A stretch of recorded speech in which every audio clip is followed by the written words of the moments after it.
P P James, ഏറ്റവും ആശങ്കാജനകമായ വിവരങ്ങളാണ് ഈ മണിക്കൂറുകളിൽ വരുന്നത്. ഈ സംഘർഷം അത് ഇന്ത്യക്കാരേറെയുള്ള, മലയാളികളേറെയുള്ള ഖത്തറിലേക്കൊക്കെ ഈ ഡ്രോണുകൾ എത്തുന്നു എന്നത് വലിയ ജാഗ്രത അല്ലെങ്കിൽ ആശങ്ക ഉണ്ടാക്കുന്നുണ്ട്. 19 മധ്യേഷ്യയിലുള്ള 19 സൈനിക താവളങ്ങൾ അമേരിക്കയ്ക്കുണ്ട്. അവിടെ എവിടെയെങ്കിലുമൊക്കെ ആക്രമണങ്ങൾ ഉണ്ടായേക്കാം എന്ന് പ്രതീക്ഷിച്ചെങ്കിലും അത് ഈ ഒരു ദിവസം ഈ വലിയ ആക്രമണം നേരിട്ടിട്ട് ഇറാന്റെ ഭാഗത്തുനിന്ന് അത്തരം ഒരു കനത്ത ആക്രമണം ഈ വ്യോമ ബേസുകളിലേക്കോ അല്ലെങ്കിൽ സൈനിക താവളങ്ങളിലേക്കോ ഉണ്ടായിരുന്നില്ല. പക്ഷേ ഇപ്പോഴത്തെ ഈ അറ്റാക്കിംഗ് അതിനെ എങ്ങനെ നോക്കിക്കാണണം?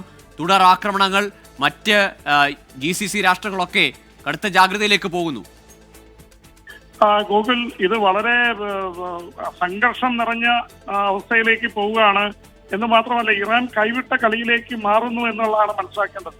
അമേരിക്കൻ പ്രസിഡന്റ് ഡൊണാൾഡ് ട്രംപിന്റെ ഭീഷണികളോ മുന്നറിയിപ്പുകളോ ഒന്നൊക്കെ അവഗണിച്ചുകൊണ്ട് തങ്ങൾക്ക് വന്ന ആഘാതത്തിന് തിരിച്ചടി കൊടുക്കുക എന്ന നിലപാടിൽ എത്തിയിരിക്കുകയാണ് ഇറാൻ ഭരണകൂടവും ആയത്തുള്ള ഖമനിയും.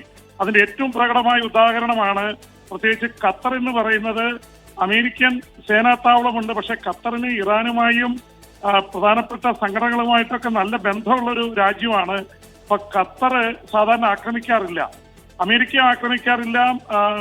ഇറാനോ അല്ലെങ്കിൽ ഹമാസോ മറ്റോ ഹെസ്ബുള്ളയോ അവരാരും ഖത്തറിൽ കയറി ആക്രമണം നടത്താറില്ല. അതുകൊണ്ട് തന്നെ ഖത്തറിലെ അമേരിക്കൻ താവളം ആക്രമിക്കുന്നു എന്ന് പറയുമ്പോൾ ഇറാൻ കൃത്യമായ മെസ്സേജാണ് ഈ അമേരിക്കൻ താവളങ്ങൾ കൊടുത്തിരിക്കുന്ന രാജ്യങ്ങൾക്ക് കൂടി നൽകുന്നത്. ഇപ്പോ നടന്നിരിക്കുന്നത് ഇറാന്റെ മിസൈലുകളും ഡ്രോണുകളും അവിടെ ഹുദൈഫ എന്ന ഹുദൈഫയിലുള്ള അമേരിക്കയുടെ താവളത്തിൽ വന്ന് വീണതായിട്ടാണ്. എന്തായാലും അത് സംബന്ധിച്ചുള്ള കൂടുതൽ റിപ്പോർട്ടുകൾ വരാനിരിക്കുന്നതേ ഉള്ളൂ. ഇത് ഇങ്ങനെ വരാൻ പോകുന്നുവെന്ന് മനസ്സിലാക്കിയിട്ട് ഖത്തർ അവിടുത്തെ ആകാശ അതിർത്തി എയർ സ്പേസ് അടച്ചതായി പ്രഖ്യാപിക്കുകയും ചെയ്തു.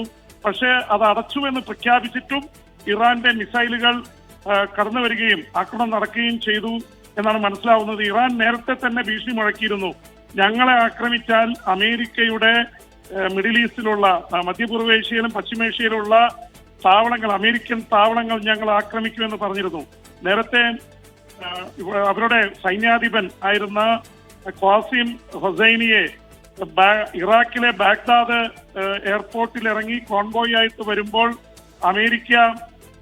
അന്ന് അമേരിക്കൻ പ്രസിഡന്റ് ഡൊണാൾഡ് ട്രംപ് ആയിരുന്നു. 2020 ആദ്യ ജനുവരിയുടെ തുടക്കത്തിൽ അദ്ദേഹത്തിന്റെ ആജ്ഞയനുസരിച്ച് നടത്തിയ ആക്രമണത്തിൽ ഹൊസൈനി കൊല്ലപ്പെട്ടു. പക്ഷേ ആ ഹൊസൈനി കൊല്ലപ്പെട്ടതിന് ഇറാൻ പ്രതികാരം തീർത്തത് ഇറാഖിലുള്ള അമേരിക്കയുടെ സേനാ താവളം ആക്രമിച്ചാണ്.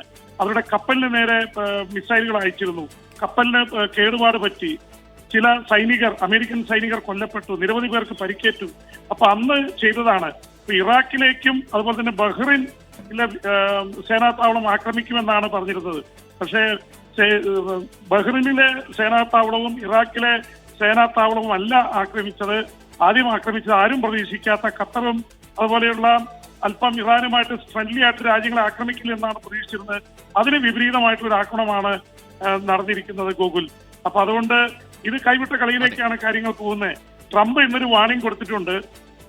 ഇത് നിങ്ങൾ എന്തെങ്കിലും തരത്തിൽ സമാധാനത്തിന് പകരം ഇനി കൂടുതൽ ഞങ്ങളെ പ്രത്യാക്രമണത്തിന് തുനിഞ്ഞാൽ അതിഗുരുതരമായി തിരിച്ചടി വീണ്ടും ഉണ്ടാവും.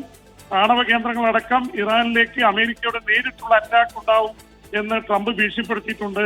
അതുകൊണ്ട് അമേരിക്കയും ഇറാനും തമ്മിലുള്ള ഏറ്റുമുട്ടലിലേക്ക് കാര്യങ്ങൾ പോയാൽ കാര്യങ്ങൾ കൂടുതൽ വഷളാവും. കാരണം റഷ്യയുടെ പ്രസിഡന്റ് വ്ളാഡിമിർ പുടിനുമായി ഇന്ന് ഇറാന്റെ വിദേശകാര്യമന്ത്രി അബ്ബാസ് അറഗാച്ചി കൂടിക്കാഴ്ച നടത്തിയിരുന്നു. അതില് റഷ്യൻ പ്രസിഡന്റ് അതിശക്തമായ ഭാഷയിൽ അമേരിക്കയെ വിമർശിച്ചുകൊണ്ട് രംഗത്ത് വന്ന് ഒരു പ്രചരണം നടക്കുന്നത് റഷ്യയുടെ കയ്യിൽ 5480ഓളം അണ്വായുധങ്ങളുണ്ട്. ഏറ്റവും കൂടുതൽ അണ്വായുധങ്ങളുള്ളത് റഷ്യയുടെ കയ്യിലാണ്, പഴയ സോവിയറ്റ് യൂണിയന്റെ. അത് ചിലതൊക്കെ ഇറാന് കൊടുക്കാൻ തയ്യാറാവുന്ന തരത്തിൽ റിപ്പോർട്ടുകൾ വരുന്നുണ്ട്. അതുകൊണ്ട് കാര്യങ്ങൾ കൂടുതൽ സങ്കീർണമാവാനുള്ള സാധ്യതയാണ് കാണുന്നത്. ഈ രീതിയിലാണെങ്കിൽ ഹോർമൂസ് കടലിടുക്ക് ഇറാൻ അടയ്ക്കും. അങ്ങനെയാണെങ്കിൽ അത് മൈനുകൾ വെതറിയായിരിക്കും അവിടെ 33 കിലോമീറ്റർ വീതിയുള്ള കടലിടുക്ക് അടക്കുക. അങ്ങനെ അടച്ചാൽ അമേരിക്കയുടെയും ഇസ്രായേലിന്റെയും യുദ്ധക്കപ്പലുകൾ ഇറങ്ങി അതിന്റെ കാവലോടെയായിരിക്കും എണ്ണ പോവുക. അവിടെ വലിയ സംഘർഷമുണ്ടാവും. ഇറാൻ വിട്ടുകൊടുക്കില്ല. ഇറാന് നാവികസേന, അതിശക്തമായിട്ടുള്ള നാവികസേനയുണ്ട് ഇറാന്.